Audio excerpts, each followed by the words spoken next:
Assalamualaikum warahmatullahi wabarakatuh. Pemirsa Optima TV dimanapun Anda berada, terutama sekali saya mengucapkan selamat menikmati tahun baru. Mudah-mudahan tahun 2021 ini akan lebih mencerahkan kepada kita semua, insya Allah. Kali ini kita masih membicarakan tentang gastrik, yaitu judul video kita gastrik atau asam lambung dan mimpi buruk. Sering orang-orang yang gastrik atau asam lambung, komplikasi seterusnya daripada penyakit itu datang komplikasi metafisik. Itu diantaranya sering mimpi-mimpi yang buruk. Jadi kita akan membahaskan tentang komplikasi metafisik, diantaranya mimpi-mimpi buruk itu pada video kali ini. Sebagaimana kita ketahui bahwa penyebab daripada asam lambung itu ada dua. Yang pertama, salah makan. Artinya orang yang makan tidak teratur. Kalau kebiasaannya masyarakat Indonesia pagi sarapan, siang makan siang, dan sore atau malam makan malam. Biasanya makanan itu adalah makanan utama, yaitu nasi. Tetapi orang ini tidak mengikut kebiasaan itu. Kadang-kadang dia makan pagi, siang tak makan. Kadang-kadang dia makan siang saja, pagi dengan sore tidak ada makan. Dan kadang-kadang pula dia boleh berlapar dari pagi sampai sore hari baru makan dengan lahapnya. Jadi makan tidak teratur. Maka makan yang tidak teratur ini boleh menjadikan sebab kepada penyakit gastrik atau asam lambung. Gejala-gejala yang ditimbulkannya pula ialah diantaranya mual. Adanya kadang-kadang sampai muntah. Mual itu sampai muntah. Ada loya yang berterusan, mual saja, loya saja. Ada juga yang banyak senawa, sedikit-sedikit senawa. Dan banyak juga yang sering kentut. Dan ada juga yang perutnya keras tetapi tidak senawa dan juga tidak kentut. Itu di antara gejala-gejala fisik daripada penyakit asam lambung dan gastrik ini, yang mana kebanyakan penyebabnya ialah penyebab salah makan. Tetapi ada yang kedua, penyebab gastrik atau asam lambung ialah salah pikiran. Artinya orang yang kena penyakit ini pikirannya sering terganggu. Baik itu yang menyedihkan atau yang membuat dia mudah untuk marah, atau sering memendam perasaan karena tidak bisa melahirkan perasaan emosi yang terpendam itu. Disimpannya baik-baik, ibaratnya seperti api dalam sekam. Dia memakan di dalamnya, di antaranya ialah penyakit gastrik atau asam lambung. Maka orang-orang yang penyebab penyakit gastrik atau asam lambungnya ini adalah salah pikiran ini, akan cepat datang gejala-gejala metafisik. Di antaranya emosinya yang mudah terganggu, dan juga adanya perasaan sedih, mudah berair mata, dan juga ada yang tidak mudah berair mata tetapi memendam sesuatu. Jadi akhirnya dia masuk ke dalam kamar, di dalam kamar itu dia akan menangis sendirian. Dan sering juga adanya berdebar-debar yang kuat, dibarengi dengan cemas yang berlebihan, kadang-kadang sampai sakit di kawasan dada. Dan di antaranya juga ada yang sering mimpi-mimpi buruk. Mimpi ini kadang-kadang bersiri. Ada mimpi yang bersambung. Hari ini dia mimpi, malam ini dia mimpi, malam besoknya disambung mimpi itu lagi. dan berakhir setelah beberapa episod. Jadi seringnya mimpi-mimpi buruk atau mimpi-mimpi makan. Ada mimpi makan, ada mimpi menyusukan bayi, ada mimpi pergi pesta, minum dengan lahap, juga bersamanya makan. Maka gejala-gejala yang metafisik ini, yang sudah sering mimpi-mimpi buruk, mimpi ketemu orang yang sudah meninggal, mimpi ditindih oleh makhluk halus lagi besar, yang besar, oleh makhluk yang besar, dan mimpi-mimpi yang tidak menyenangkan dalam kehidupan dia. Maka mimpi-mimpi buruk ini adalah salah satu media daripada jin syaitan untuk menjajah tubuh manusia, untuk memberikan gangguan-gangguannya dalam bentuk penyakit, yaitu penyakit fisik kepada lambung dan juga metafisik kepada emosi dan pikiran. Jadi ingat bahawa kesedihan, emosi yang tertahan dan juga marah yang berlebihan itu merupakan media, jalan kepada makhluk halus untuk menjajah kita, untuk meneruskan gangguannya terhadap manusia. Maka oleh sebab itu juga kita diajarkan oleh agama Islam, kalau kita mimpi buruk, kita disuruh menoleh ke kiri dan meludah 3 kali sambil baca a'udzubillahi minasyaitonirrajim. Artinya mimpi buruk itu daripada gangguan-gangguan syaitan. Kalau kita ikut petua yang diajarkan oleh Rasulullah untuk mimpi-mimpi buruk ini, insya-Allah dia tidak akan memberikan kesan negatif kepada kita. Jadi jangan lupa, kalau kita ada mimpi yang buruk atau memakan sesuatu, meludah kemudian secepat mungkin ketika kita tersadar, meludah ke sebelah kiri dan baca a'udzubillahi minasyaitonirrajim 3 kali.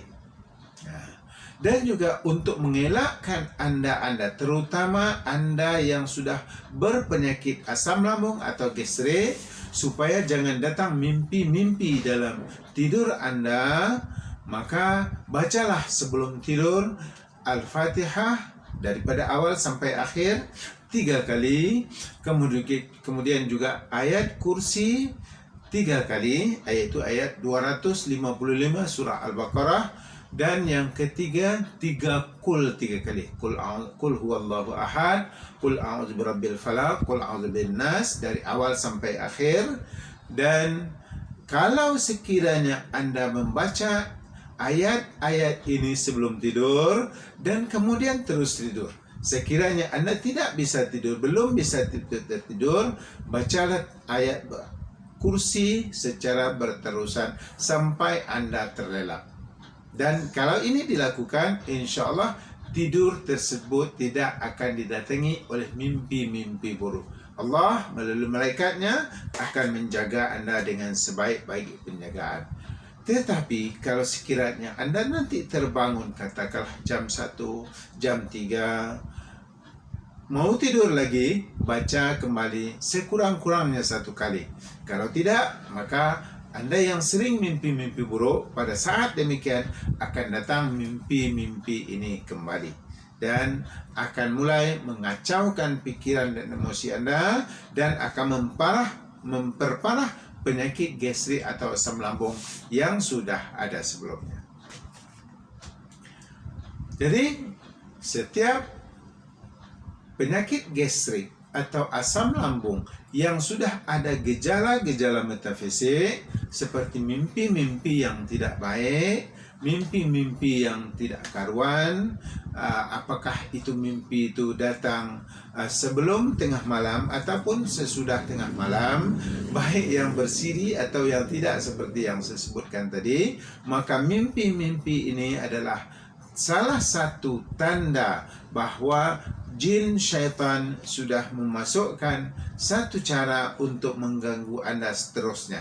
Maka lawanlah dan bacalah ayat-ayat yang saya terangkan tadi, semoga mimpi-mimpi tersebut tidak berulang kembali. Semakin anda sering mimpi-mimpi yang tidak baik, yang buruk-buruk, maka semakin parah keadaan Anda, baik gastrik Anda atau emosi yang terganggu disebabkan gastrik. Pikiran tambah kacau, tidur tambah susah, dan juga ketiadanya ketentraman di dalam kehidupan Anda. Jadi, Anda yang gastrik, yang adanya gangguan-gangguan metafisik yang sudah saya sebutkan tadi, perawatannya, penyembuhannya tidak hanya boleh dilakukan secara gastrik atau asam lambung saja, yaitu gejala-gejala fisiknya, namun gejala-gejala metafisik juga perlu dihilangkan. Maka untuk menghilangkan gejala-gejala metafisik ini, kalau dengan saya itu harus dibekam rukyahkan atau dirukyahkan, maka di sana akan ada tanda-tanda yang menunjukkan bahwa Anda bukan gastrik saja, tetapi gastrik yang sudah